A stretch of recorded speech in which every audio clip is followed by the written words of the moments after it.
ஒரு சிறுவன் தினமும் வந்து ஒரு மரத்தில் ஏறி உட்கார்ந்து கொண்டு ஆடிப்பாடி விளையாடிவிட்டு போவான். அவனை பார்த்தாலே அந்த மரத்துக்கு ஆனந்தம் பொங்கும். திடீரென்று ஒரு நாள் அந்த சிறுவன் வரவில்லை. மரமும் அவனை எதிர்பார்த்து காத்திருந்தது. சில நாள் கழித்து அந்த சிறுவன் வந்தான். அந்த மரமும் மகிழ்ச்சியுடன் அவனை பார்த்து, ஏன் இவ்வளவு நாள் வரவில்லை, உனக்கு என்ன பிரச்சனை என்று கேட்டது. என் நண்பர்கள் எல்லோரும் அழகழகாய் பொம்மைகள் வைத்திருக்கிறார்கள், ஆனால் என்னிடம் மட்டும் ஒன்றும் இல்லை என்றான். கவலைப்படாதே, இந்த மரத்தில் உள்ள பழங்களை எடுத்துச் சென்று கடையில் விற்று பொம்மை வாங்கிக்கொள், என்னை பார்க்க அடிக்கடி வந்து கொண்டிரு என்றது. அவனும் மகிழ்ச்சியுடன் பழங்களை பறித்துச் சென்றான். மறுபடியும் அவன் வரவே இல்லை. மரம் அவனுக்காக ஏங்கியது. பல வருடம் கழித்து ஒரு நாள் வந்தான். அவன் முகத்தில் கவலை தெரிந்தது. இப்போது அவன் வளர்ந்திருந்தான். அவனை பார்த்ததும் மரத்துக்கு ஏக சந்தோஷம். வா, என்னிடம் வந்து விளையாடு, இந்த கிளையில் ஏறி அமர்ந்து பாட்டு பாடு என்றது. அதற்கு அவன், இல்லை, இப்போது வயதாகிவிட்டது, எனக்கு மனைவி குழந்தைகள் உள்ளனர், ஆனால் நாங்கள் வசிக்க சொந்தமாக நல்ல வீடு இல்லை, வீடு வாங்க என்னிடம் பணமில்லை.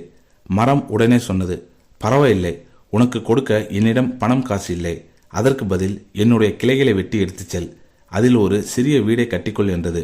அவனும் கோடாரியால் கிளைகளை வெட்டத் தொடங்கினான்.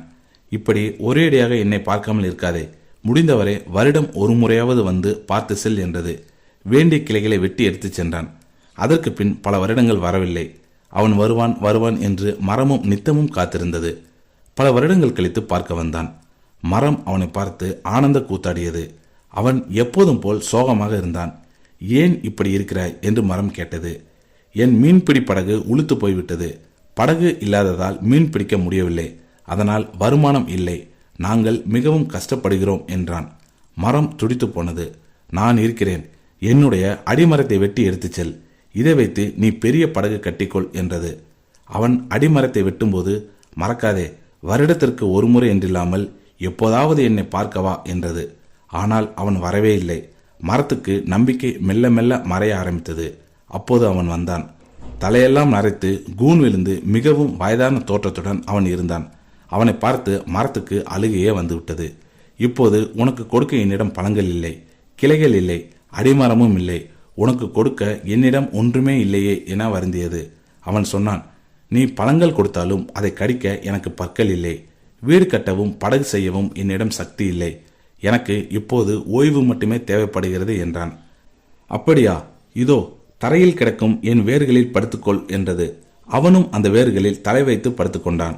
இந்த சுகத்துக்குத்தான் அந்த மரம் பல வருடங்கள் ஏங்கி தவித்தது. இப்போது அந்த ஏக்கம் நிறைவேறியது.